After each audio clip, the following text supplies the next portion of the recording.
दोस्तों सभी को नाग पंचमी की शुभकामनाएं। सावन महीने में नाग पंचमी का त्योहार मनाया जाता है। इस वीडियो को देखने से परिवार में सुख समृद्धि आएगी और नाग देव की कृपा से हर इच्छा पूरी होगी। आज का वीडियो बहुत महत्वपूर्ण है, कृपया इसे पूरा देखें। तो आइए सुनते हैं पंचमी की व्रत कथा। प्राचीन समय की बात है। एक दिन सबसे बड़ी बहू ने सभी देवरानियों से कहा कि आज वे घर को पीली मिट्टी से पोतें। सभी देवरानियां खुरपी और पंखा लेकर मिट्टी लेने गईं। जब वे मिट्टी खोदने लगीं तो वहां एक सांप दिखाई दिया। बड़ी बहू ने खुरपी से सांप के सिर पर मारने की कोशिश की। छोटी बहू ने कहा, उसे मत मारो, ये बेचारा निर्दोष है। ये सुनकर बड़ी बहू ने सांप को नहीं मारा। जब उसने सांप को नहीं मारा तो सांप एक तरफ चला गया और बैठ गया। छोटी बहू ने कहा, भैया आपको यहाँ से जाना होगा, मैं अभी आऊंगी। यह कहकर छोटी बहू दूध लेने चली गई। घर पहुंचकर उसने अपना काम करना शुरू कर दिया और सांप को दिए वादे को भूल गई। अगले दिन जैसे ही उसे याद आया, वह वहां दूध लेकर पहुंची और देखा कि सांप वहां बैठा है। सांप को देखकर उसने कहा, भैया मुझे माफ कर दो, मैं अपने काम में व्यस्त हो गई थी, मैं आपको दिया वादा भूल गई थी। तब सांप ने कहा, मैं तुम्हें अभी काट लेता, क्योंकि तुमने मुझसे झूठ बोला, लेकिन तुमने मुझे भाई कहा, इसलिए मैं तुम्हें छोड़ रहा हूं और आज से तुम मेरी बहन हो, तुम जो चाहो मांग सकती हो। छोटी बहू ने कहा, भैया मुझे और कुछ नहीं चाहिए, बस जब भी मैं तुम्हें बुलाऊं आप आ जाएं। कुछ दिनों बाद सावन महीने में सभी देवरानियां सेठ जी के घर अपने अपने मायके जाने लगीं और छोटी बहू से कहा, तुम्हारे कोई भाई नहीं है तो तुम कहाँ जाओगी। यह सुनकर छोटी बहुत रोई। तभी सांप मानव रूप में आया और उस सेठ जी के घर जाकर कहा, मेरी बहन को भेज दो। तब सभी ने कहा कि उसका कोई भाई नहीं है। फिर सांप ने कहा, मैं उसका दूर का भाई हूं। इस विश्वास पर घर वालों ने छोटी बहू को भेज दिया।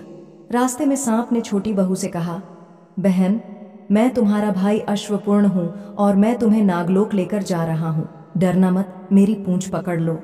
छोटी बहू ने ऐसा ही किया और जल्दी ही वे नागलोक पहुंच गए। छोटी बहू नागलोक की संपत्ति और वैभव को देखकर चकित रह गई। जब वह अपने भाई की मां से मिली तो उसने कहा, मां यह मेरी बहन है, इसने मेरी जान बचाई है, ये कुछ दिनों तक हमारे साथ रहेगी। सांप की मां ने छोटी बहू को गले लगाया, वह खुशी खुशी रहने लगी। नागलोक में अश्वपूर्ण के कई छोटे छोटे बच्चे थे। उनकी मां रोज सबको दूध ठंडा करके पिलाती थी। एक दिन उनकी मां ने कहा, आज मैं दूध ठंडा करूंगी। दूध अभी ठंडा भी नहीं हुआ था और जल्दी से घंटे बजाने लगा। घंटी की आवाज सुनकर सभी छोटे सांप दूध पीने आ गए। उनमें से कई के फन जल गए। सभी सांपों ने कहा, हम इसका बदला लेंगे। पर उनकी मां के समझाने पर बच्चे मान गए। फिर उनके भाई सांप और उनकी मां ने छोटी बहू को हीरे मोती और गहने देकर विदा किया। इतनी संपत्ति देखकर बड़ी बहू ने कहा, भाई ने इतनी संपत्ति दी है तो सोने की झाड़ू भी दी होगी। यह सुनकर उसने भी अपनी सोने की झाड़ू लाकर दी। उनकी मां ने उसे हीरों, मोतियों और रत्नों की एक अद्भुत माला दी। पूरा शहर उसकी प्रशंसा करने लगा। जब शहर की रानी ने यह प्रशंसा सुनी तो उसने राजा से उस माला को पहनने की इच्छा जताई। राजा ने तुरंत सैनिकों को माला लाने का आदेश दिया। राजा ने छोटी बहू से माला ले ली। वह बहुत उदास हो गई और अपने भाई सांप को याद किया। सांप ने सारी बात सुनी और कहा, बहन उदास मत हो, राजा खुद माला वापस करेगा। जैसे ही रानी ने माला पहनी, वह माला सांप बन गई और रानी डर गई और उसे फेंक दिया। यह देखकर राजा ने छोटी बहू को उपस्थित होने का आदेश दिया।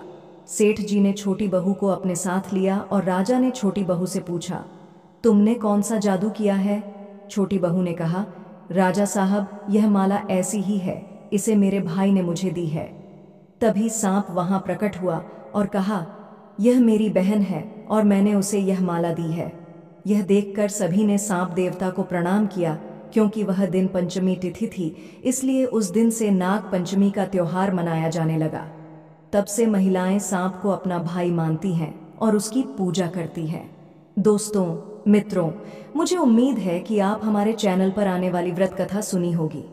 आपको यह वीडियो कैसा लगा कृपया कमेंट बॉक्स में बताएं और अगर आप चैनल पर पहली बार आए हैं और अभी तक चैनल को सब्सक्राइब नहीं किया है तो कृपया चैनल को सब्सक्राइब करें और बेल आइकन दबाएं। आपको इस चैनल पर अपलोड होने वाले नए वीडियो का नोटिफिकेशन समय पर मिल जाएगा। मैं आपसे अगले वीडियो में मिलूंगी। धन्यवाद।